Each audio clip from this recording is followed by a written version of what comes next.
रहीम अस्सलाम वालेकुम।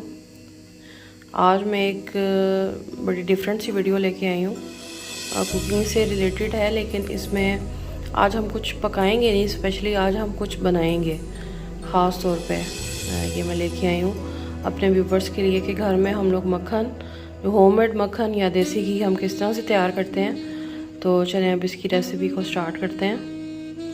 हाँ जी, जब आप दूध को बॉईल करें तो थोड़ा सा उसकी जब वो एक दफ़ा बॉयल हो जाता है तो फिर उसकी जो आंच है नीचे से थोड़ी सी लो कर दिया करें।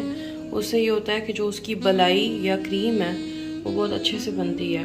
ठीक है, उसके बाद ये होता है कि डेली बेसिस पे हम ये करते हैं कि बलाई को जो है वो दूध के ऊपर से छलनी की मदद से जो है वो उतार के जो एक कंटेनर बनाया होता है, ठीक है, उस कंटेनर के अंदर हम इस मलाई को जो है वो डेली बेसिस पे स्टोर करते रहते हैं फ्रिज के अंदर।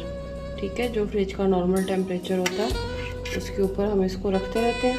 ठीक है, जब ये कंटेनर फुल भर जाता है तो फिर उसके बाद फिर हम इसको जो है वो फर्दर नेक्स्ट प्रोसीजर के लिए तैयार करते हैं।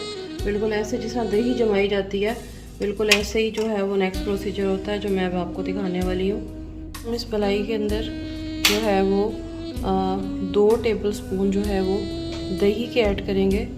बिल्कुल ऐसे जिस तरह दूध के अंदर दही डाल के दही को जमाया जाता है, बिल्कुल ऐसे ही इसके अंदर भी दही को जो है वो मिक्स करेंगे। ठीक है, और फिर ये सुबह तक जो है इसको ये बिल्कुल ऐसे ही जम जाएगा जिस तरह दही जम जाती है। ठीक है, उसके बाद फिर हम जो है यानी इसको ओवरनाइट ये पड़ा रहेगा। ये जो बलाई है ओवरनाइट इसको हम रख देंगे कवर करके, किसी कंटेनर को बंद करेंगे और इसके ऊपर जो है वो हम जो है वो कोई जो है सॉफ्ट कुशन या कुछ इस तरह की चीज़ रखेंगे ताकि जो है ये नॉर्मल हीट के ऊपर जो है वो दही जो है वो इसके अंदर जम जाए। ठीक है, तो फिर इंशाल्लाह सुबह मैं आपको दिखाऊंगी कि नेक्स्ट क्या करना है हमें। जी, अब ये ओवरनाइट जो है वो ढाँक के रखा हुआ था। मैंने कहा आपको एक दफ़ा दिखा देती हूँ। इस लकड़ी के कीड़े के ऊपर आप कोई भी स्टूल ले सकते हैं। ठीक है, हमारे यहाँ पंजाब में मोस्टली इस तरह के जो पीढ़े हैं वो इस्तेमाल होते हैं। इसके नीचे कुशन रखा हुआ था। ठीक है, कुशन के ऊपर ये मोटी चादर रखी हुई थी। बिस्मिल्लाहिर्रहमानिर्रहीम, आप खोल के देखते हैं कि ये जमा है कि नहीं। जी माशाल्लाह, ये बिल्कुल सही जम गया। ठीक है, अब हम नेक्स्ट प्रोसीजर की तरफ जाते हैं। ठीक है, ये ओवरनाइट था, इधर यहाँ पे ढाँप के रखा हुआ था क्योंकि अभी ठंड है, तो इस वजह से इसको इतना कवर करके रखना जो है वो बहुत ज़रूरी होता है ताकि ये अच्छे से जम जाए। जी, अब ये प्रोसीजर को स्टार्ट करने लगे हैं। बिस्मिल्लाहिर्रहमानिर्रहीम, ये देखिए इसका टेक्सचर इस तरह से हो जाता है, बिल्कुल थिक। इसको मैं क्या करती हूँ कि ब्लेंडर के अंदर, जिसके अंदर हम मिल्क शेक वगैरह बनाते हैं, उसके अंदर ही ये मैं एक वक्त में जो है वो 2 टेबल स्पून, ठीक है, जो ये आपको नज़र आ रहा है बड़े चम्मच है। ठीक है, आप कोई भी चम्मच बड़े वाला इस साइज़ का जो आप ले सकते हैं। ठीक है, और बाकी सारा हम इसके अंदर पानी जो है वो ऐड कर देंगे। ठीक है,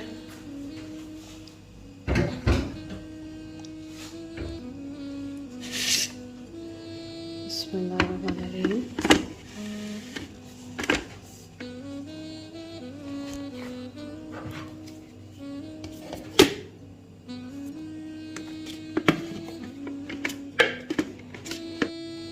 हाँ जी, अब ये जग के अंदर आप देख लें कि इसको इस तरह से मैंने इसके अंदर पानी डाल के तो इसको मैंने रख दिया। अब इसको हम ब्लेंड करेंगे। थोड़ी देर बाद ढक्कन खोल के मैं देखूंगी कि मक्खन ऊपर आ गया है या नहीं, क्योंकि लस्सी नीचे रह जाएगी फिर और मक्खन ऊपर आ जाएगा।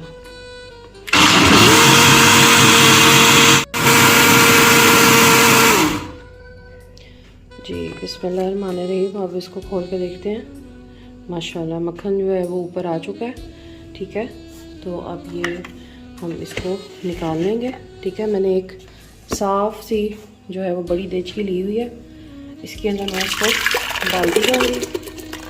अब जो इसकी लस्सी है इसको हम छाछ बोलते हैं, लस्सी भी बोल। ये जो छाछ है ये बेस्ट होता है कढ़ी बनाने के लिए, आप इसको वैसे भी पिए, ये बहुत टेस्टी। असल जो लस्सी है बेसिकली वो ये होती है, ठीक है, जो पंजाब में ख़ास तौर पे हम इस्तेमाल करते हैं। अब इसी तरीके से मैं ये 2-2 चम्मच डालती जाऊंगी और साथ साथ इसका जो मक्खन है वो बनाती जाऊंगी।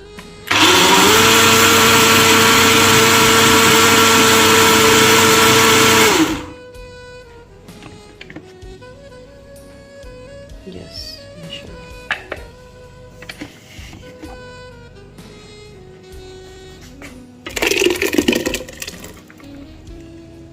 ये जो आपको नज़र आ रहा है इसमें ये ब्राउन ब्राउन ये सौंफ है। जब हम दूध को बॉईल करते हैं तो उसमें थोड़ा सा सौंफ ऐड करते हैं। इससे ये होता है कि जो सौंफ है वो तो वैसे अच्छी होती है बच्चों के लिए, ये जो बच्चों को प्रॉब्लम हो जाती हैं स्टमक की और पेट के दर्द की, उन सब के लिए सौंफ अच्छा होता है, तो वो आप ऐड करें तो अच्छी बात है। बाद में मक्खन में भी आ जाए तो इट्स ओके। इसी तरह से अब मैं बाकी प्रोसीजर करती जाऊंगी और फिर मैं एंड में आपको फाइनल लुक दिखाऊंगी कि ये किस तरह से लगता है होममेड मक्खन। यहाँ पे मैं एक चीज़ बताना जो है वो भूल गई थी कि बिल्कुल थोड़ी देर आपने इसको चलाना है। लाइक अब मैं इसे ऑन करती हूँ,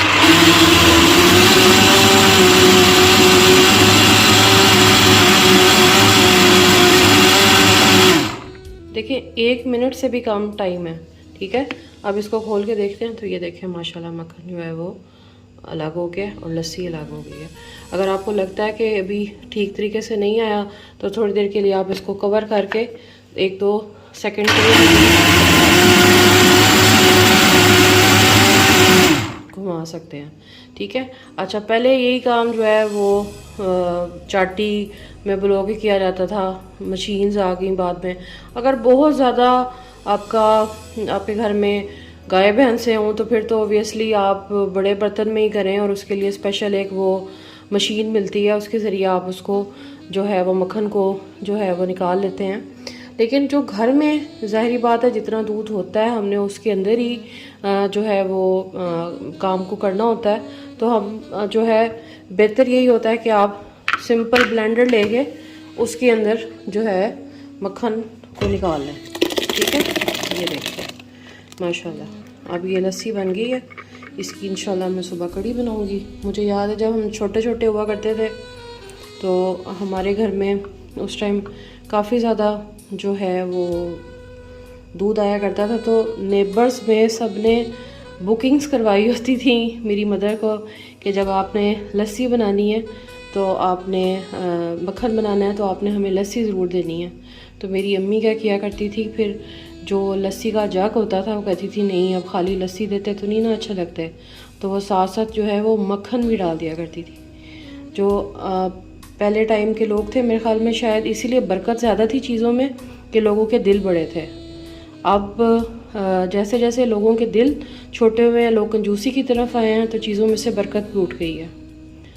तो वो ये बात एक अच्छी सी याद आई थी कि अपनी चीज़ों में ज़्यादा से ज़्यादा लोगों को शेयर किया करें तो अल्लाह ताला उसमें आपके लिए और ज़्यादा बरकतें डाल देते हैं। अब हम इस मक्खन को किसी कंटेनर में निकाल लेते हैं। कैसे हम इसको स्टोर करते हैं अब वो दिखाती हूँ।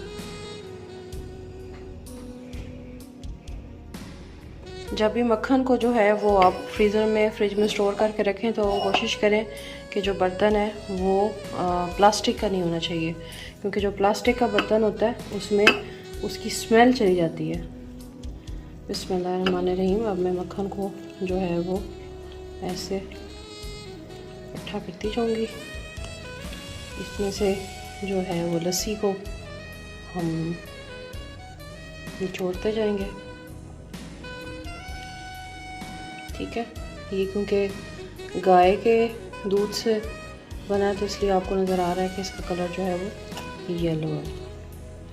भैंस के दूध से बने तो फिर इसका कलर वाइट होता है।